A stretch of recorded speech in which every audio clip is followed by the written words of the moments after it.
हम लोगों ने ये कार्यक्रम इसीलिए चुना था हमने साथी 23 तारीख से हम लोग का जो पोस्ट समर वेकेशन है वो शुरू होना है और जो अब तैयारियां उसके परिप्रेक्ष्य में की जानी है उसके बारे में चर्चा होगी। पिछले 1 साल से हम लोग क्वालिटी ऑफ एजुकेशन पर हम लोग काफ़ी चर्चा करते हैं। क्वालिटी ऑफ एजुकेशन कैसी होनी चाहिए, उसका सुधार कैसा होना चाहिए और क्या क्या हम लोग के अनुभव हैं, इस पर भी हम लोग को शेयर करना चाहिए। पिछली बार एक मंथन का कार्यक्रम हम लोगों ने रखा था, इसके ऑर्गेनाइजर पंकज जी थे, जिसमें हम लोगों ने आपकी बातें सुनी थी और आपकी बातों के आधार पर बहुत सारा हम लोगों ने इम्प्लीमेंट कर दिया। उसके बाद से बहुत सारे परिवर्तन हम लोगों ने अपने व्यवस्था में किया, अपने प्रशासनिक व्यवस्था में बहुत सारी व्यवस्थाओं में हम लोगों ने परिवर्तन किया। सबसे पहले जो इशू आएगा, कुछ इश्यूज हैं जो मैं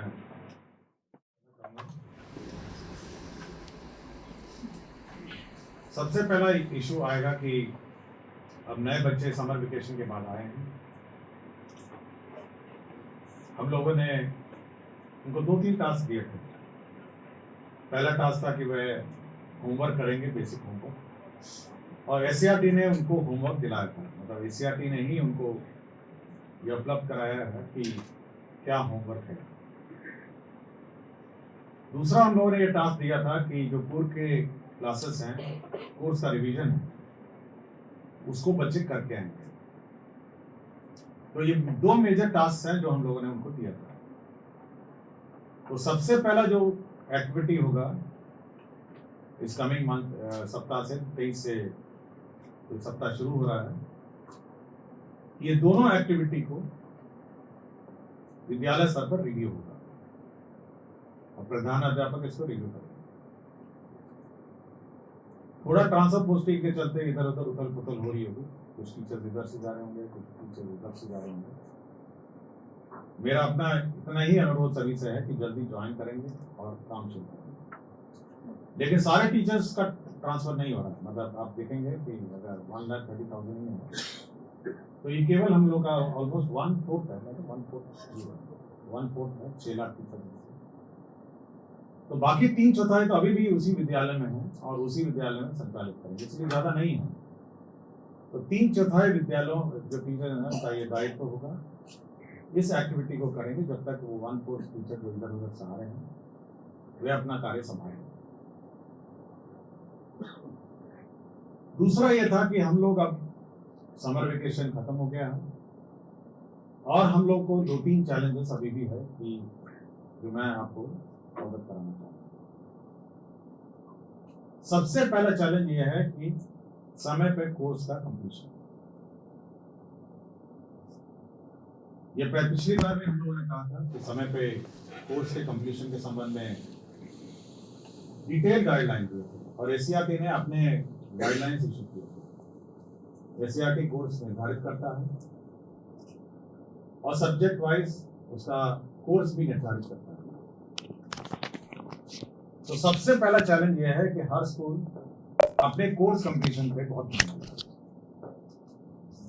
और इसलिए ज्यादा ध्यान रखना महत्वपूर्ण है कि आगे जाके चुनाव है और चुनाव में लोग व्यस्त हो जाएंगे और शैक्षणिक कार्य बहुत प्रभावित हो जाता है चुनाव में।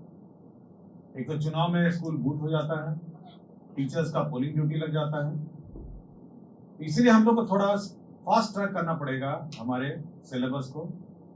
और मैं चाहूंगा एससीईआरटी को और डायरेक्टर प्राइमरी हैं कि उस चुनाव अवधि को थोड़ा हल्का करते हुए आगे पीछे कोर्स को एडजस्ट करें।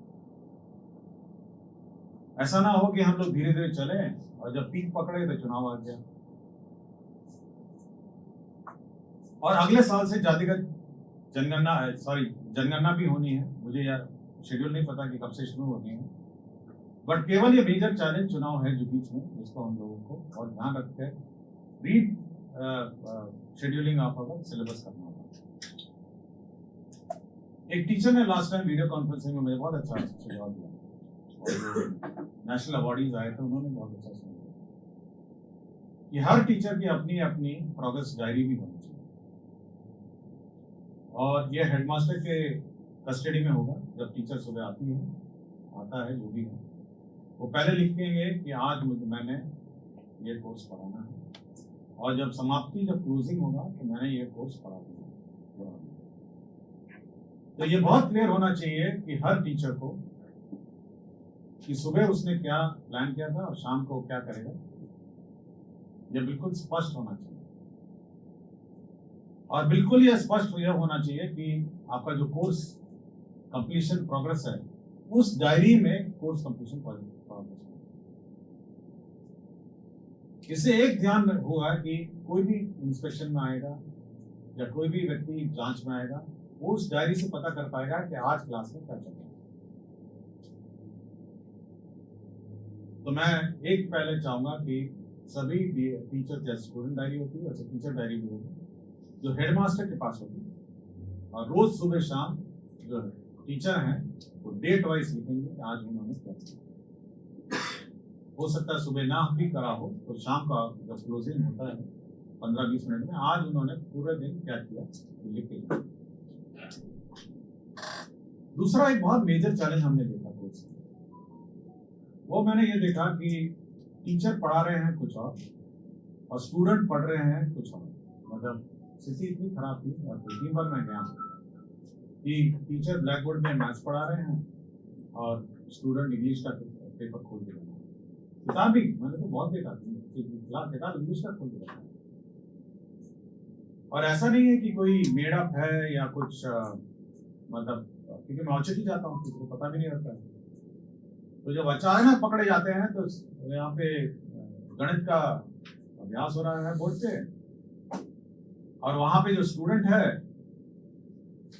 वह अपना इंग्लिश और हिंदी और सोशल स्टडीज और हिस्ट्री का किताब खोल के जाता है। तो बार बार ये मैंने कहा है, इसी आर्टिकल में मैंने बात करी कि जब आप इतनी ट्रेनिंग देते हैं तो ये टीचर जाके ये काम वहां पे क्यों नहीं करते हैं कि वो चेक ये कम से कम एक बार घूम जाए कि भाई वो कर क्या रहा है। हम लोग प्राइवेट स्कूल में पढ़ेंगे, हमारे जो हेडमास्टर है, हेडमिस्ट्रेस है, या जो क्लास टीचर है, उसका काम था कि एक बार चक्कर लगा दें क्लास शुरू होने से, यूं जाके फिर यूं, और ये वो केवल यही चेक करती थी आज वो स्टूडेंट क्या नोटबुक लेकर आया है और क्या पन्ना खोल के रखा है। ये टीचर और स्टूडेंट कनेक्ट का एक समय है। अचानक आए बच्चे अपना जो जानने में जाए, जो करना चाहे, और यहाँ पे टीचर बैठ के अपना पढ़ाए और वहां से ये चिकन नहीं। स्टूडेंट टीचर का काम है एक बार घूम के देखें, यूनिफॉर्म नहीं है तो यूनिफॉर्म पे टोके, बच्चा का आउटलुक ठीक नहीं है तो एक बार टोके, और उसके बाद घूम घाम के आते अपना पढ़ाए। और उसके बाद जब क्लास खत्म हो रही होगी तो एक बार फिर घूमने उसको, ये देखने के लिए कि वास्तव में जो इतना 1 घंटा 45 मिनट 40 मिनट की जो क्लास हुई है, जो उन्होंने ब्लैक बोर्ड में लिखा उस स्टूडेंट ने नहीं किया। ये हर क्लास का ये होना चाहिए। लेकिन एससीईआरटी का जो ट्रेनिंग प्रोसीजर है, मैंने बार बार कहा इस तरीके का, मैं पिछले 6 महीने 7 महीने से बोलता हूँ कि आप एक मॉक क्लास बनाइए। अब जैसे मॉक क्लास बैठे हैं, मॉक क्लास हुआ, सब अपने टीचर्स बैठे हैं और एक एक टीचर को यहाँ पे पढ़वाइए कि कैसे पढ़ाना। मैं चाहता हूँ कि समय पे कोर्स, पहले तो कोर्स लिखना पड़ेगा ऊपर, आज हम मल्टीप्लिकेशन सीख रहे हैं, डेट लिखना है, फिर चेक करना कि बच्चे लोग डेट लिखे हैं नहीं लिखे, अपने नोट लिखे, उसके बाद उसको पढ़ाना है, फिर बीच बीच में उसको पूछना है, और एक टीचर स्टूडेंट कनेक्ट उसको मेंटेन करना। हमारे सारे टीचर्स बहुत क्वालिफाइड हैं, आप उस पर डाउट मत करिए। वो पुराने नियोजित से सक्षमता वाले हो या कोई हो, मैं उसकी बात नहीं कर रहा हूँ। हम बेसिकली TRE 1, TRE 2 और TRE 3 की बात कर रहे हैं। ये लोग यूपीएससी का परीक्षा लिख के आए हैं, कुछ लोग यूपीएससी में बैठे हुए थे, कुछ लोग बीपीएससी का परीक्षा लिख रहे थे, और विभिन्न कॉम्पिटेटिव एग्जाम लिख के आए हैं। कुछ में असफल हुए हैं, कुछ में सफल हुए हैं, बट ये बहुत क्वालिफाइड लॉट। इसको सब्जेक्ट पढ़ाने की कोई जरूरत नहीं है कि आप बैठ के उसको मैथ्स पढ़ा रहे हैं या फिजिक्स पढ़ा रहे हैं, आप उसको ये पढ़ाइए। हो सकता है उसको ये नहीं पता कि कैसे पढ़ाना है, आप उसको ये पढ़ाइए कि वो कैसे क्लास में इंटरेक्ट करते हैं। मैंने एक बार बाराचट्टी गया था, बाराचट्टी बिल्कुल पलामू बॉर्डर पे जंगल के अंदर एक स्कूल था। वहां 3 यंग मतलब वो टीचर्स और एफएलएन किट निकाल के वो पढ़ा रही थी, ट्रायंगल था, स्क्वायर था, नंबर था, कुछ कर रही थी और बच्चे सब बैठे हुए थे, सबसे सिखा रहे थे। हम लोग इतने सारे एफएलएन बनाते हैं, एफएलएन किट है, दुनिया भर का सब है, लेकिन ज्यादातर एफएलएन किट जब स्कूल में जाता है वो संदूक और स्टेनलेस स्टील वो जो संदूक है उसके अंदर जाके बंद होता है। अभी क्यों होता है? ये एसआरटी का प्रॉब्लम है, टीचर का प्रॉब्लम है, ट्रेनिंग का प्रॉब्लम है, उसको पता ही नहीं क्या करना है उसको। तो सारा संदूक में भरा रहता है और बिल्कुल ब्रांड न्यू दिखता है। मतलब आप हाथ लगाएंगे ना तो ऐसा लगता है कभी कभी तो पैकेट खोलना पड़ता है मुझे। Brand new unused FLN kit बंद रहता है। तो फिर पढ़ाने का क्या, एफएलएन किट का क्या औचित्य है? बहुत सारे अभी भी यहाँ पे हमारे जो एससीईआरटी में एग्जीबिशन हुए थे, 110 पार्टिसिपेंट थे। तो ये महत्वपूर्ण जो विषय है इस पर ध्यान देने की बहुत आवश्यकता है। पेरेंट टीचर मीटिंग की बहुत ध्यान से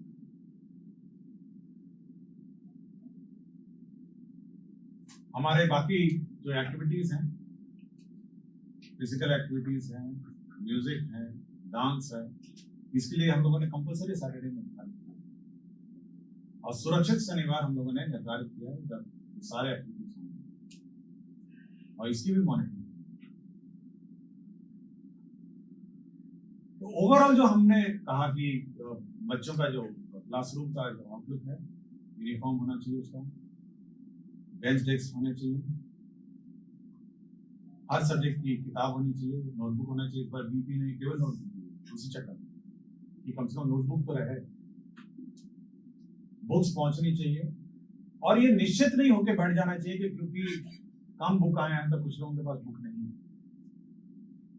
या तो हेडमास्टर का दायित्व था कि वो इवैल्यूएट करेगा कितने बच्चों के पास बुक नहीं है, मुख्यालय को बताएगा। यहाँ पे बिहार के स्कूल का लोग भी बैठे हैं, तो इंश्योर करेंगे। हर हर हर मेरा शिक्षा की बात हर शनिवार में ये टेक्स्ट बुक कमी की बात आती है।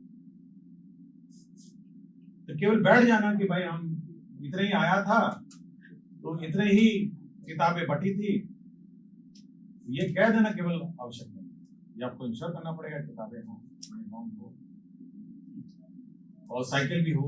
साइकिल के लिए नहीं करेंगे और जैसे ही क्लास खत्म होगा हम लोग आज इस चीज का इतने बजे आपको पता नहीं। तो हम लोग एक बहुत remote way of system of inspection होंगे। तो ये व्यवस्था है इंस्पेक्शन में आपका क्वालिटी एजुकेशन में। और लास्ट में एक चीज जरूर है, मैं जो भी टीचर से इंटरेक्ट करता हूँ बहुत वहां पे तो डीओस भी नहीं होते, सबको शिक्षा कार्यालय से बहुत शिकायत शिक्षा और 2 बेसिक शिकायत हैं।